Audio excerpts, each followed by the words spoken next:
but that's appropriate because there really aren't enough words. Plus, when I think of Terry, I think of two worlds, obviously, as you've heard. One right here in Durango, which Terry loves so well, and Lake Powell, or more specifically, that desert down there, rent by a ribbon of water. A whole different world. If brevity is the soul of wit, Terry's passing has left me witless. So this might be a good time to go have a couple of shots, have a smoke, go take a nap. When I first spun into Terry's orbit, I was a bit player on a stage that proved to be way more sophisticated than I was equipped to understand. There was darkness, and a big curtain that opened, and bright lights that came on, and gallivanting and cavorting and mugging and applause. Laughter and applause. The first lesson learned from Terry was this: those people out there are your bosses. They're why we're here. Without the audience, none of this is happening. Don't forget it.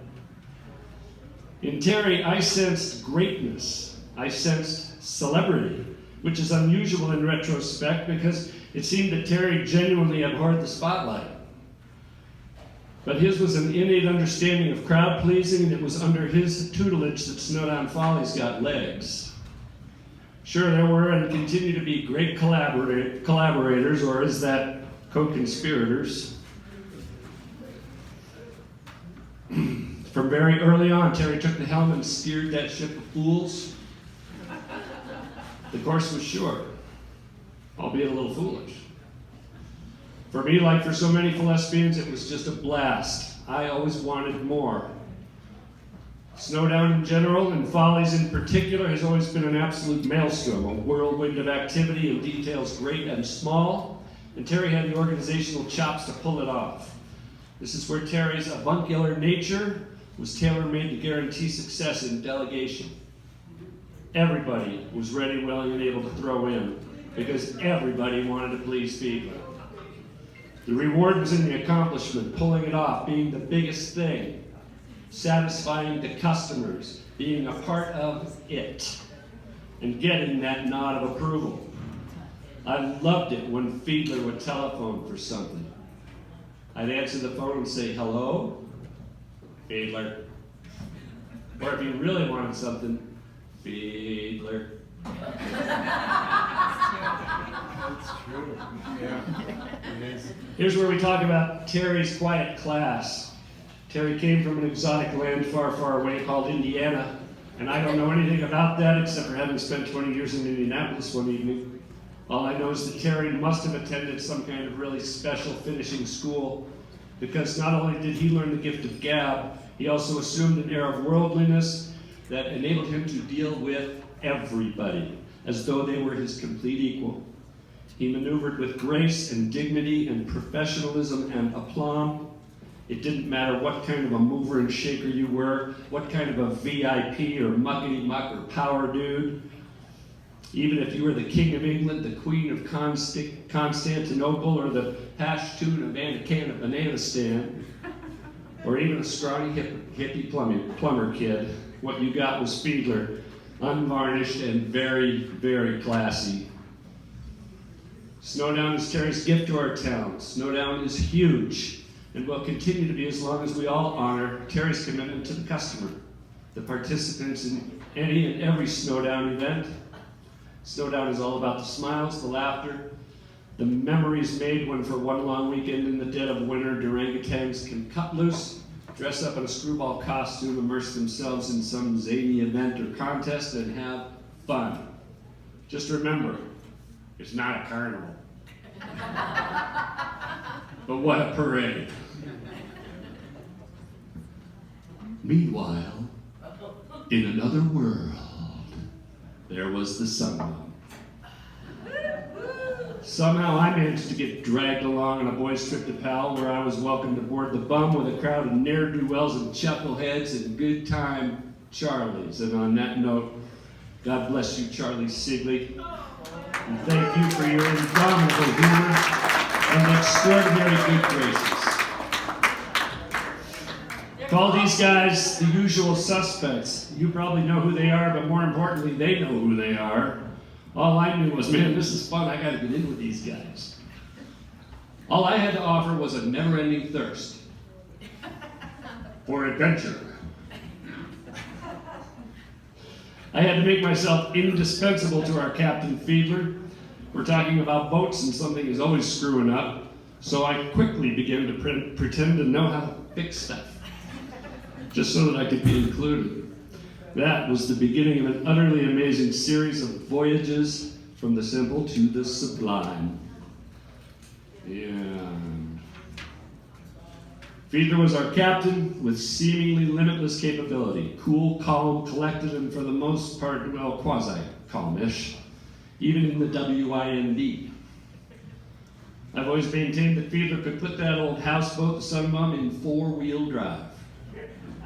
His ability to find safe harbor in the unlikeliest places is legendary.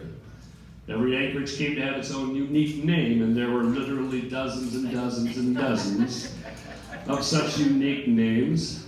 The most legendary was, of course, Fuckstick. But I'm not going to mention that. The most enduring was Fiedler's Cove. Fiedler's Cove even had Fiedler's Annex. Go figure. That's a different story. There were 1,000 trips to Powell because Powell is 1,000 times outside of the ordinary. The extraordinary magic came to expand into the greater Cedar Mesa desert landscape with hikes, adventures, exploration, and discovery far too convoluted to be recounted here. Fiedler seemed to be the glue binding each and every particle and moment of magic into a cohesive whole. We continuously pursued it. With every retelling of every anecdote, every memory of time spent with Fiedler becomes all the sweeter. Every beach, every hike, every sunset, every corn bomb. It ain't short-lived corn bombs. There ain't no bomb like a corn bomb. Fieds had a vast appreciation for the micro view and the macro view.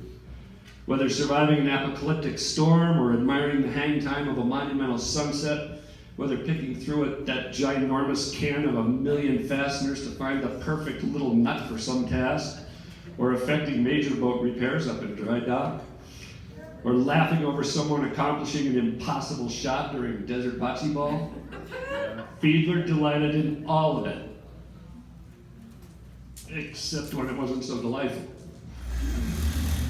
At which times his perfectly ordinary human side came out. Take it from me. I was an asshole often enough to know what it meant to be on the receiving end of Fiedler's curmudgeonliness from time to time. He could take the paint off of a boat rail. I lionized the man, and in fact I would canonize him, even though after a week at Powell, he'd need to be sanitized and maybe even cyanized. Our shared experiences permitted me the immeasurable pleasure of sharing countless campfires with the men. Under the dome of skies so breathtakingly deep that we could only equate the sparks lifting from the campfire to souls rising to heaven. Such moments can be strikingly intimate, with comments and thoughts running the gamut from love and hate to life and dying. It is my fondest hope that Terry's innermost beliefs and his own brand of faith came true for him in the end, because his visions of eternity were lovely ones. On boys' trips, Fieds took to gathering up his tent and sleeping bag and a chair and a little cooler and his other stuff, and he'd march off into the desert, away from the rest of us knuckleheads, to find peace and quiet and solace, sometimes a quarter of a mile away from the bomb. Then, toward the end of the Lake Powell excursions, he sometimes needed help finding his camp. Terry was taken by that vicious fucking demon that is Alzheimer's. A disease which, like life itself, has no cure. No one wants to live forever, but no soul deserves the fate of fading away into decline.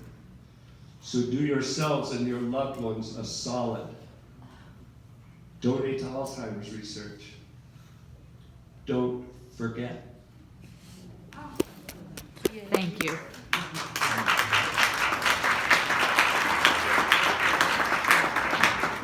I'm going on too long, I know, but letting go is hard. Much of the magic of all those years was in our mutual contemplation of the mysteries. After all the happy horse shit, saying farewell to Terry is a manifestation of the greatest mystery. Terry was certainly avuncular, but he was far more than just an uncle to me, and as you've heard every speaker say, Terry was a true brother, sometimes a father figure. He was a peerless and fearless captain, a boon companion, a teacher and an eager student, and an unconditional friend.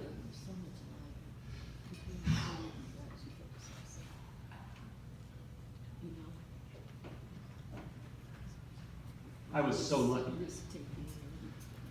I got to share Terry's campfires. A poignancy indescribable. We stood shoulder to shoulder. I got to look Terry Fiedler in the eye and say, I love you, man. I love you, Terry. With great fondness and with deep and abiding respect. Yada, yada, blah, blah, blah. With all this sorrow, just wrapping paper around the greatest gift. Thank you, Terry. And thanks to all of you for being part of Terry's life.